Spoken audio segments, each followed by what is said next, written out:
Detik-detik sebelum Ki Ageng Pengging dieksekusi Kerajaan Demak Bintoro, Solotigo pada masa silam pernah diasuh oleh Ki Ageng Tingkir, sosok guru kebatinan yang luar biasa. Tepatnya saat Kesultanan Demak berdiri dan dipimpin oleh sang raja pertama, Raden Patah. Ilmu yang didapat Ki Ageng Tingkir didapat dari pemuka agama asal Iran, Syekh Siti Jenar. Ki Ageng Tingkir berguru kepada Syekh Siti Jenar bersama dengan Ki Ageng Banyu Biru, Ki Ageng Putuh, dan Ki Ageng Pengging. Militansi para pengikut Syekh Siti Jenar tidak lekang oleh panas dan tidak lapuk oleh hujan. Cercaan, hujatan, dan serangan fisik terhadap pengikut Syekh Siti Jenar tak menggoyahkan semangat dan tekadnya. Sebagai informasi, Ki Ageng Pengging bernama asli Ki Kebo Kenongo. Dia adalah ayah dari Joko Tingkir, raja pertama Kesultanan Pajang, yang menikah dengan kakak perempuan Ki Ageng Putuh. Sedangkan status Ki Ageng Pengging adalah adik seperguruan dari Ki Ageng Tingkir. Suatu hari Ki Ageng Pengging alias Ki Kebo Kenongo dipanggil Baginda Raden Patah, ingin agar Ki Kebo Kenongo menghadap ke Demak kepada Patih Kertanegara dan disaksikan para alim Ki Ageng Wanapala, Sunan Jafar Siddiq, dan Ki Ageng Siddiq. Sri Baginda bersabda, "Wahai Patih, apa berita dari Pengging?" Kata Sri Baginda Raden Patah. Sang Patih yang berunjuk sembah lalu menjawab, "Berita yang tersebar, Ki Ageng hebat santri-santrinya. Setahu abdi dalem tentang Kakang di Pengging berat untuk menghadap Sri Paduka. Menurut hemat saya, waktu tenggang sudah berlalu. Meski dipanggil tidak akan datang," ucap Patih Kertanegara. Mendengar percakapan itu, Sunan Jafar Shodiq pun menyahut. Dia bersasaran kepada Patih Kertanegara untuk mengirim utusan ke Pengging. Kemudian dikirimlah 2 orang mantri bijak yang cerdas dan gesit. Singkat cerita, setibanya di Pengging, utusan itu memberitahu lurah Paradayang setempat tentang maksud kedatangan mereka.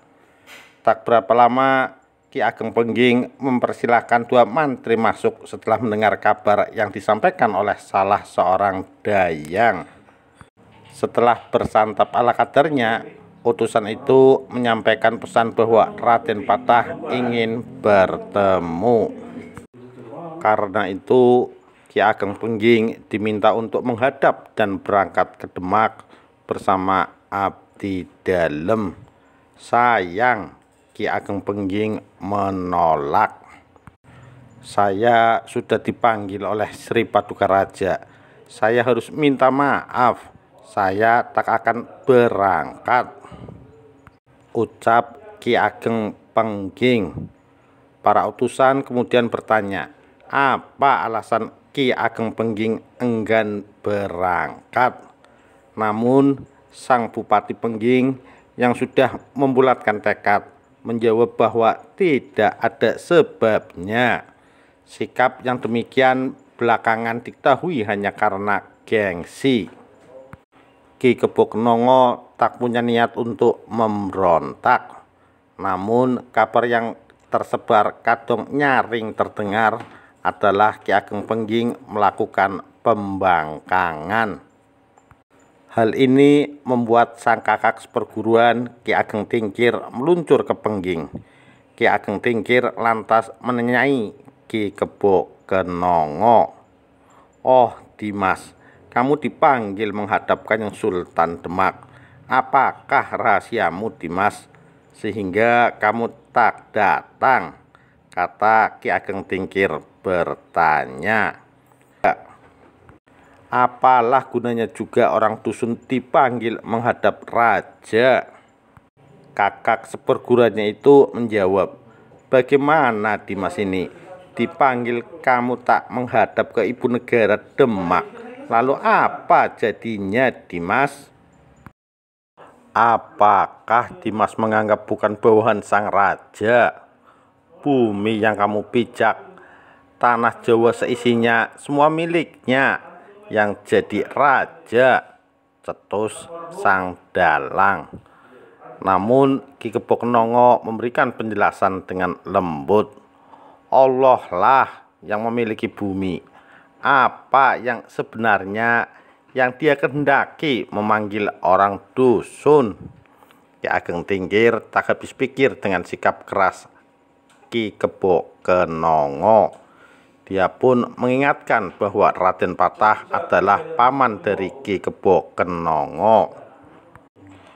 Ki Ageng Tingkir bahkan menjamin akan mengikuti dari belakang jika sang adik seperguruan berubah pikiran dan menghadap ke Demak. "Apakah kamu sudah lupa bahwa dia sungguh pamanmu, benar-benar adik ibumu? Barangkali dia kasihan karena menjadi raja, sedangkan kerabat dekatnya ada yang di dusun pedalaman," tutur Ki Ageng Tingkir. "Rasanya tak seperti itu Kakang. Sungguh mustahil kalau orang yang jadi raja teringat pada kerabat jauh," ucap Ki Kebo Kenongo. Cerita selanjutnya, Ki Ageng Pengging meninggal dunia. Konon dia meninggal setelah Sunan Kudus mengeksekusinya. Meskipun ada yang menyebut kalau Ki Ageng Pengging bunuh diri. Kematian Ki Ageng Pengging terjadi 10 tahun setelah Ki Ageng Tingkir telah lebih dulu meninggal dunia. Satu-satunya anak Ki Ageng Pengging, Mas Karebet, diasuh janda Ki Ageng Tingkir setelah istrinya menyusulnya pergi. Kelak Mas Karebet dikenal dengan nama Joko Tingkir dan menjabat sebagai raja pertama Kasultanan Pajang.